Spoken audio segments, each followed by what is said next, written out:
Alright, I'm Chris Buick. Today I will be talking about the Cold War. We're going to be talking about a little bit of background on JFK, and we're going to talk about the main point, which is going to be the Bay of Pigs, along with the Cuban Missile Crisis. So today what we're going to do is we're going to start out, we're going to start reading in our world history book right here. And we're going to turn to page 966. So as we turn to 966, we're going to kind of learn what it's all about with the Cold War and what happened and how it started. So if you can open up your books, please do so. And we're going to read this out loud from the two sides, face off in Europe. So as you read through that, I'll start handing out a nice matrix here that has a series of questions that can go along with it. We're not just going to do it just yet. What we're going to do is we're going to discuss it as a group, as a whole. You're going to read that. We're going to talk about it. We're going to hit the highlights. We're going to talk about some of the main points, some of the key people that are played in it. But first off, I'm going to kind of direct you to the Promethean here. And I would like for you guys to kind of understand who these people are. Can you, if you can, kind of tell me who this person is, and that person, and that person. So in that sense, I would like for you to kind of know who this is. That's Nikita Khrushchev. He's the premier of Russia, USSR, Soviet Union. This is Fidel Castro, one of the main players. He's the leader of Cuba, and of course, John F. Kennedy. Each three played a major role in the entire Cuban Missile Crisis, but like I said, this background is going to be on Kennedy and some of what happens with the Cuban Missile Crisis. So right now, this is Kennedy's family, and if you can kind of try and pick him out, that'd be awesome. Obviously, he's not going to be the little one right down there. He's going to be somewhere up there. So in the background, he comes from one of the most wealthiest families out of Massachusetts. He's a Roman Catholic. He was the first Roman Catholic president. He went to Harvard, super energetic and super enthusiastic. One of the things that you'll notice is that you'll understand as we get closer and closer to the video that I'm going to present when he does his inaugurational speech. So another little tidbit about JFK, he was a captain of the PT-109 that was in the Pacific. It ended up becoming, it was his boat got sunk by the Japanese. He helped rescue a whole bunch of men, so he became a war hero of World War II. Some of his promises that he had done during his presidential speeches, along with his campaigning, that the promise almost limitless to dimensions of enormous possibilities to come. He was talking about many things. Could you tell me anything that you might have heard from him about what he made those promises? Okay. All right.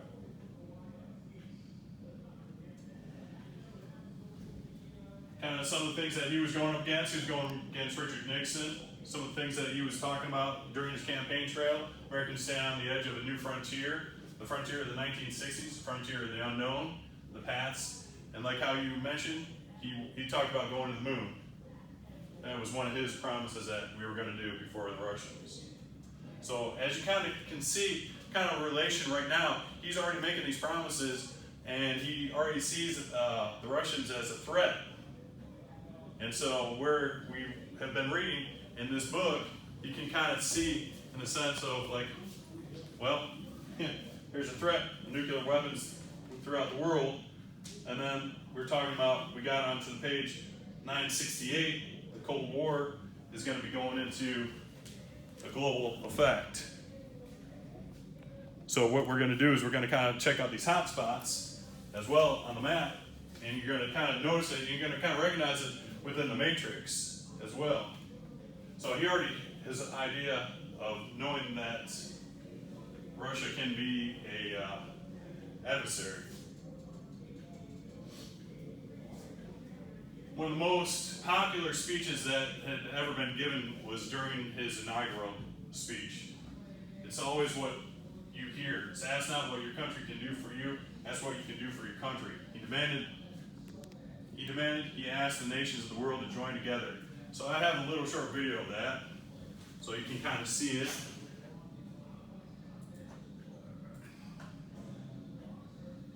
Turn it up.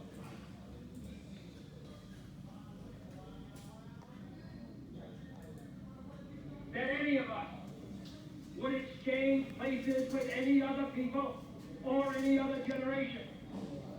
The energy, the faith, the devotion which we bring to this endeavor will light our country and all who serve it. And the glow from that fire can truly light the world. And so, my fellow Americans, ask not what your country can do for you, ask what you can do for your country.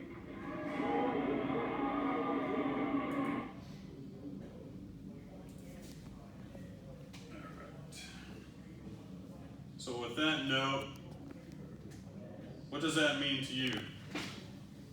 How does that correlate with what he's talking about? How does that correlate with you? And how does that correlate with what we're going to be talking about the Cuban Missile Crisis in the Bay of Pigs? How's that going to affect? What's he talking about? Okay, you might be thinking like, you know what? The United States needs to become the best. The United States needs to step up in the world and show that they are the best, and maybe thwart the fact that we're going to enter this massive Cold War and this almost lifetime situation that could come about where we all might perish through a nuclear war.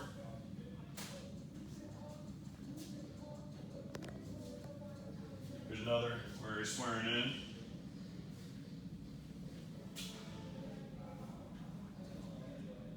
So some of his main goals were economic growth, rebuild slums, ending poverty, improve education, and retirement system. This is what he's talking about. This is what he wants. Maybe you have answered that in yourself in how you kind of know a little bit of background behind him. So now you know a little bit more. So again, we're trying to improve the United States over other countries in the world. Here's some of his key points we talked about. Pledging to go land a man on the moon, the Apollo program. On beating the Soviets, right there. It's kind of a factor, which what we were talking about in the Cold War and the Cuban Missile Crisis leading up to that. Staunch anti-communists. As you can tell in the book, there are some definite hot spots that are going on. And what we're going to try and do is we're going to try and thwart those hot spots.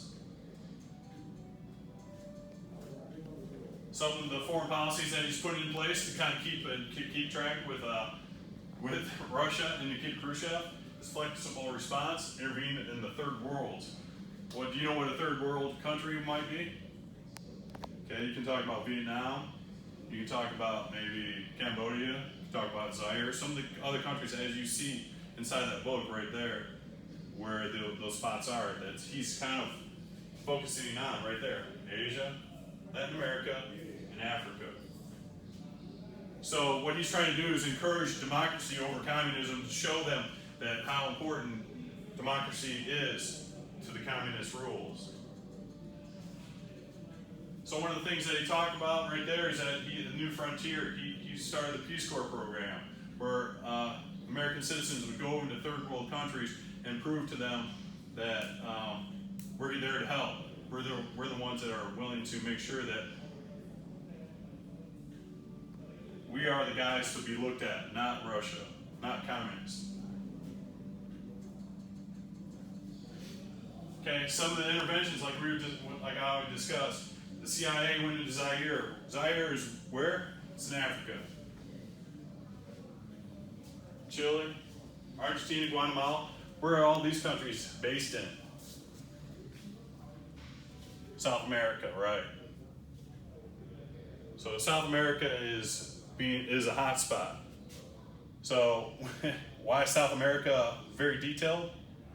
Well, think of the proximity that South America is to the United States.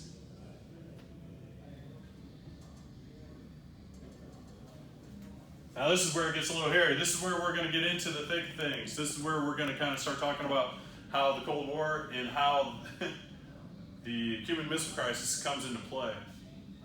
So there's Castro, there's Khrushchev. They created a bond, so let's have someone read this. So I'll read it for you for now. Castro and Khrushchev, Cuban leader Fidel Castro shakes hands with Premier Nikita Khrushchev of the Soviet Union. Castro and Khrushchev first met in 1960 during a United Nations assembly that happened in New York, of all places. The two men that later established diplomatic ties that joined their two nations together. So right there, wow, okay. So we're going to learn real quick how close it becomes. So as we go into page 970, we're going to be talking about how the Cold War becomes really hot and how Cuba goes communist. Right there. That's how it is, how it's going to go. And then we're going to kind of talk about how the Cuban Missile Crisis starts a fire.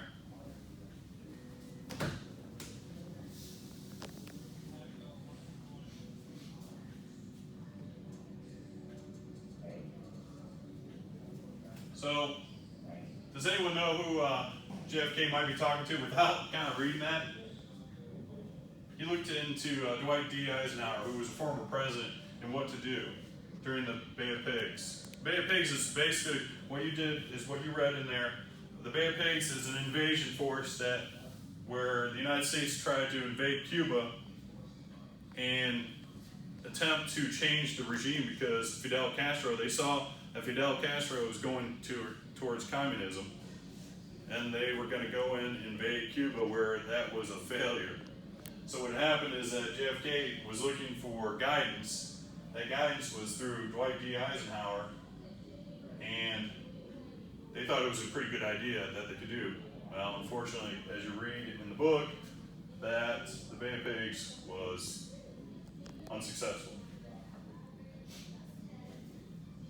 So, if you read right here, down at the bottom of page 970, it clearly states right here where it talks about the communist regime going into the next door since the Bay of Pigs was unsuccessful. So now we're going to start talking about the Cuban Missile Crisis.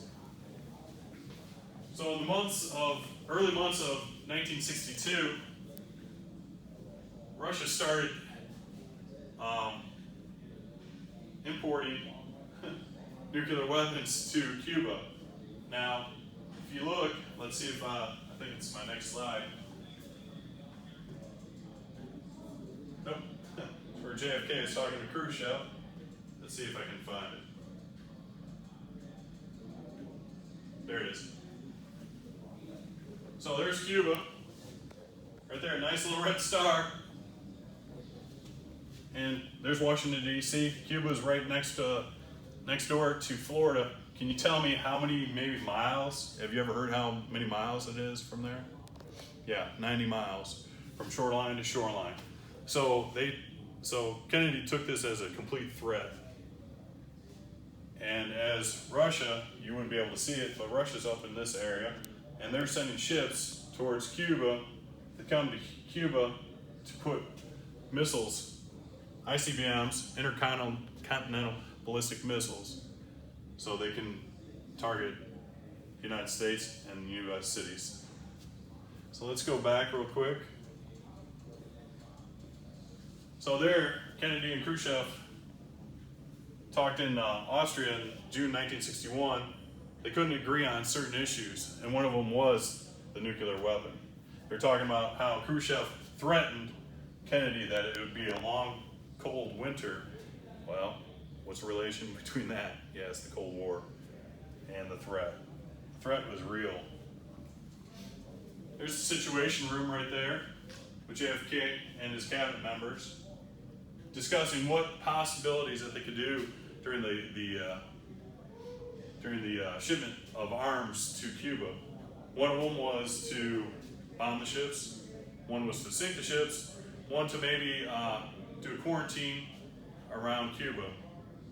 So they talked about it, figured it out. A lot of people were thinking that, you know what, if we go ahead and attack these boats, that'd be the best thing.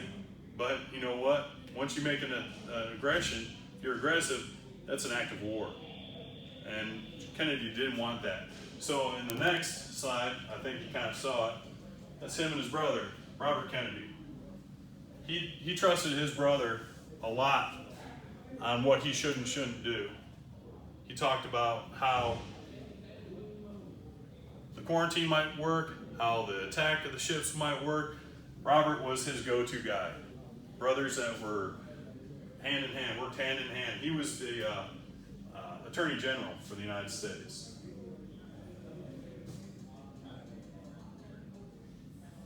So then Kennedy decides to go on air throughout the United States on public TV, talks about what is the issue that's going on with Cuba. This is happening throughout the entire month or year of 1962. So we finally took action in October, and Kennedy decided during this speech that he was going to do a quarantine. A quarantine is basically where we have battleships that surround Cuba and don't let ships come in from Russia, and they send them back. Because if you do that, then if you do anything else, like I said, is an act of war. There we go. So the ships were kind of like up and around this area. All up around this area.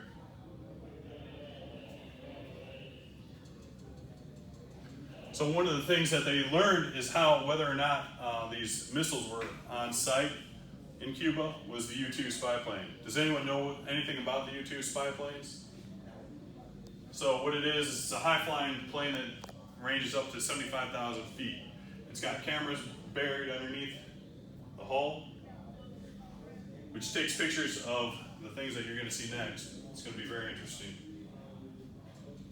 There you go. U-2 takes pictures of these things right here by the spy plane. As you can tell, there's a thing that says missile shelter tent, missile erector. So what they're doing is that they're taking pictures of this and kind of seeing what's going on down in Cuba, and they're realizing that this is a major threat. They're already there. There's another picture, possible bunker that's being constructed.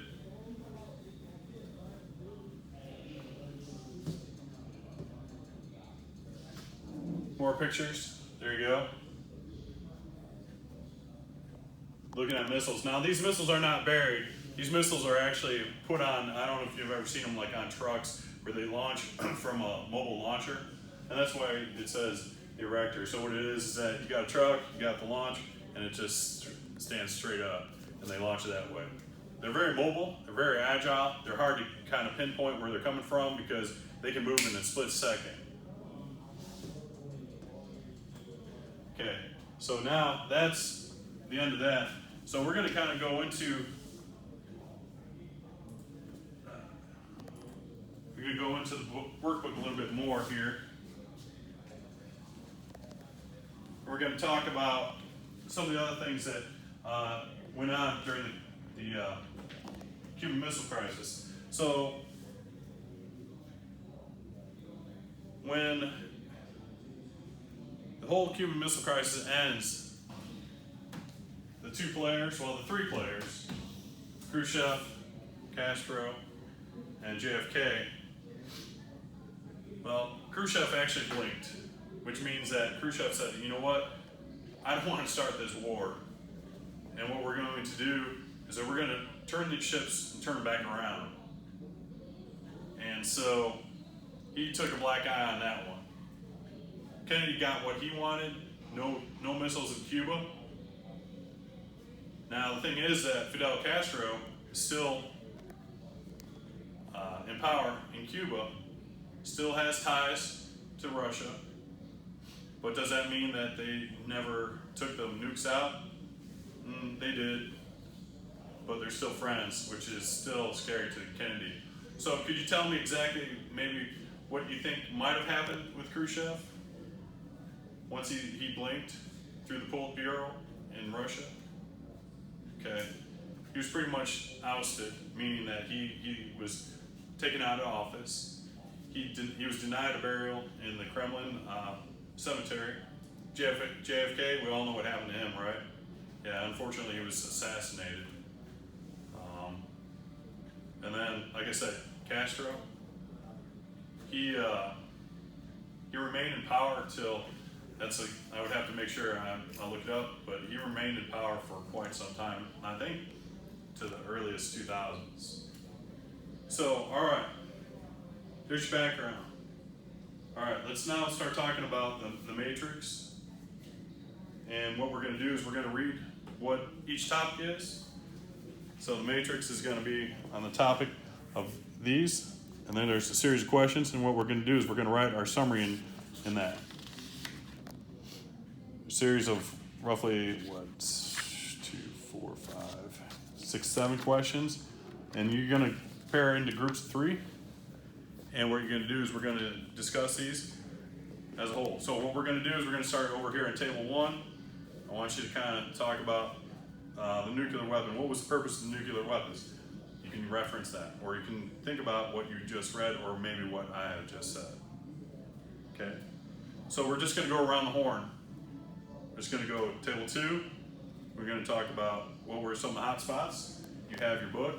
You have where those hot spots were in the world,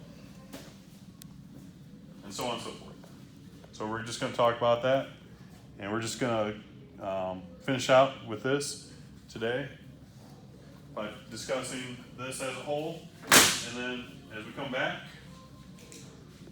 next week, we will I'll give you a little quiz on what you learned. Okay, that's it.